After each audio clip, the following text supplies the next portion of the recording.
Wahlul 'uqdatam min lisani yafqahu qawli. Ama ba'd, mga kapatid, ang translation po sa abot ng ating makakaya inshallah, at pagsumikapan po nating damahin at nawa ay makasangkapan tayo na maisabuhay natin at na bumakas sa ating mga sarili at sa lipunan ng ating pamayanan ang khutbah. Sabi niyo amin. Amin. Amin. Amin. Ang imam ay nagsalam. Sabi daw, ang kapayapaan ng Allah ay mapasa inyong lahat. Pagkatapos, pinayuhan tayo na matakot sa Allah at pumugay sa mahal na propeta Muhammad sallallahu alaihi wasallam. Pagkatapos, sabi niya, matakot kayo sa Allah. O kayong mga Muslim, sabi ganon. Ang mga Muslim ngayon ay nasa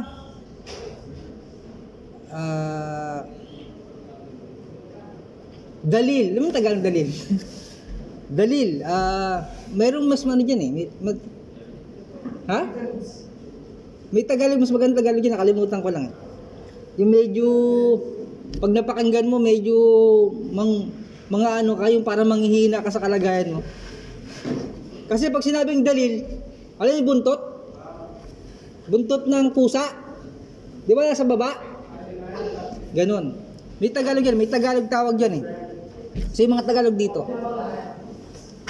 Ang mga Muslim ngayon ay nandun sa ano? Ano ba Tagalog yun? Taga Manila. Sige, sabi mo nga, isa lang salita Tagalog, yung pinaka ayun. Oh, mababa. Ha? Pinakamababang kalagayan mula sa mga lipunan ng tao. Allah. Pinakamababang uri ng tao sa paningin ng mga tao. Ayun, grabe.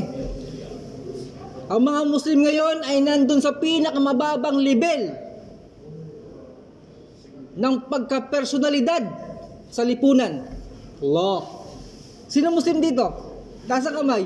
Payag ganun? Allah. Bakit kaya? Subhanallahil azim.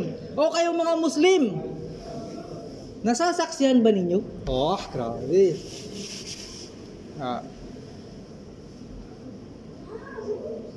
Nababasa lang natin ito noon eh, sabi niya. Nababasa lang natin ito noon at napapakinggan lang natin ito noon. Katulad ng mga naisulat sa mga kasaysayan. Pero ngayon, tayo ngayon ay saksi sa mga nangyayari. Kalma, translate ko lang to ha. Oy, hindi sa akin to, translate ko lang. Baka sabihin si Ustad translate ko lang sa abot ng makakaya. Kaya nakatawa ako eh. Kasi yung di tumatawa eh, di ba? Di tumatawa eh. Yung iba nga, yung tabi ko mukhang ano na eh. Alam mo yung parang tatago na sa hiya. Imagine mo, pinakamababang uri ng tao ngayon, Muslim. Tapos sabi nung katabi ko kanina, parang tatago, Muslim ba ako? Okay. Itong mga nakikita natin, naririnig natin, at saksi tayo, nabasa lang natin noon to. At napapakinggan lang natin to noon. At sinabi niya yung mga kasaysayan noon. Balita noon, doon. Dito, malayo yung ugnayan ng isang Muslim na naririnig ng isang Muslim sa lugar na ito. Sabi, nabanggit niya sa Iraq, napakinggan niya doon sa may lugar na yon na yung kapatid niya para bang tawag ito? Yun na yun. Walang pakialam. Wala yun. Hanggang sa dumating, sabi niya, pati sila nung narinig ng hindi dahil walang pakialam, nadamay na rin sila. Mga ganun kwento. Ibig sabihin, nasabi niya sa kasaysayan na may kwento na yung alam mo yung blood, parang naging ilog na nga eh. Mga ganun ang kwento niya. By the way, doon umiikot yung ikot ng kwento. Tapos yung kalagayan nila ngayon, kalagayan na natin ngayon. Tapos nabanggit niya yung hadith ng propeta sallallahu alaihi wasallam. Para bang propesiya na pinapakita sa atin ngayon yung sitwasyon. Ito yung sinabi ng propeta, sabi niya. Eto na. Tapos humigit kumulang na winikan ni Propeta sallallahu alaihi wasallam, darating ang panahon, sabi ganun, na kayo ay napakadami. Nagtanong yung sahaba, sa araw na iyon, napakadami ng mga Muslim, oo. Pero para kayong mga bula. Paano yung bula sa ano? Bubbles? Sa may... Sa yung... Ha?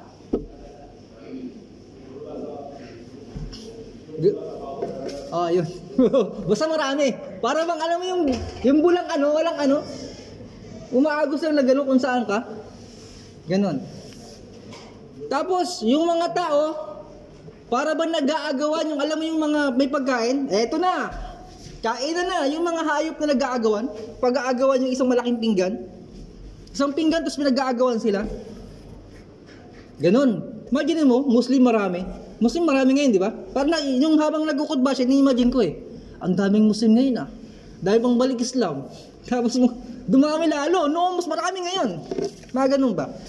Pero para silang bula. Sa hagmigit ko mo lang sa kumbaga sabi niya ng propeta, bakit kaya Rasulullah? Kasi aluwahan. Ano yung wahan? Napamahal sa kanila yung mundo. No. Napamahal sa kanila yung mundo at ayaw nilang mamatay. Ganun yung sabi ni Propeta sallallahu alaihi wasallam. Hanggang parang lahat ng kanilang mga ideas, lahat ng kanilang mga gusto, lahat tayo nakasunod. Para bang sila yung pinakamatalino, parang lahat nila kung anong gustong idikta sa atin, nakasunod tayo. Pati yung mga idea na galing sa kanila, hindi naman natin. Hindi ba ninyo napapansin? Yung idea nila, idea na rin natin, same.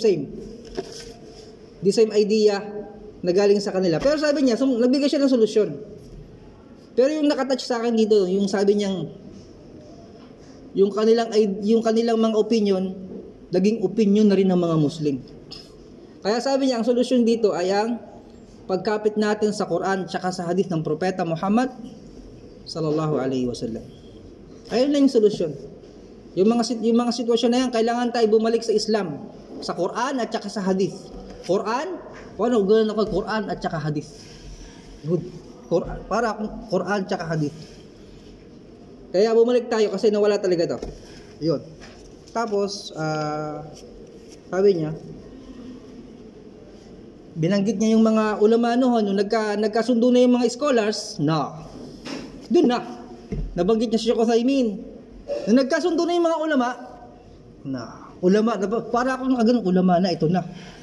Ulama na. Ngayon, nagkasundo na yung mga ulama. Of course, ulama yan eh. Relihiyon ang kabit niyan, hindi yung tagagawa ng tinapay. Relihiyon na ang pinag-uusapan. Kaya yung mga ulama nagkasundo, ya salam. Tapos ang panalo na. Talagang ang ulama. Nung nagkasundo na yung mga ulama, pagkatapos silang lumabas dun sa Baghdad at nagkasundo nila, nabanggit si Sheikh Uthaymin, Sheikh Ibn Taymiyyah, tapos na ulama na yan eh. Parang kinukwento niya, tapos dalawa ng ano niya, parang yung solusyon na nakikita natin sa kwento niya, parang eto na. Okay. Tapos syempre,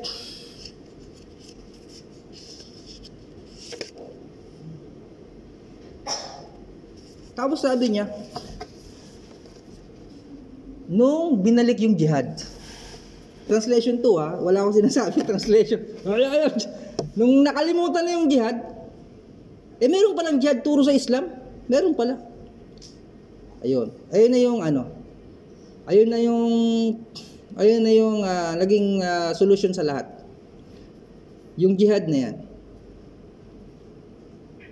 Sabi niya yung medyo hindi ko nasulat dito pero natandaan ko yung imagine mo kung kapatid mo yung nandoon.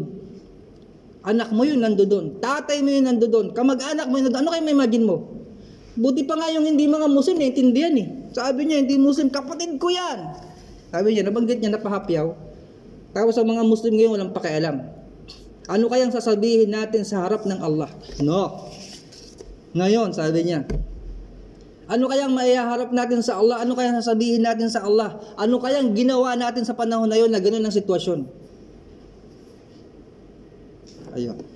Yung mga hindi Muslim naintindihan. Ewan ko lang, yung mga Muslim parang gusto niyang sabihin. Hapiyaw lang niya, pero sabi niya, yung mga Muslim, ano kaya sasabihin natin sa harapan ng Allah subhanahu wa ta'ala na nabuhay tayo sa kasaysayan na ito at haharap tayo sa Allah, ano sabihin natin?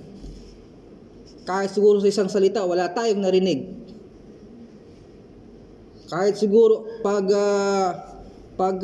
sulat o pagpaparating sa tao, parang wala tayong narinig. Anong sasabihin natin sa Allah?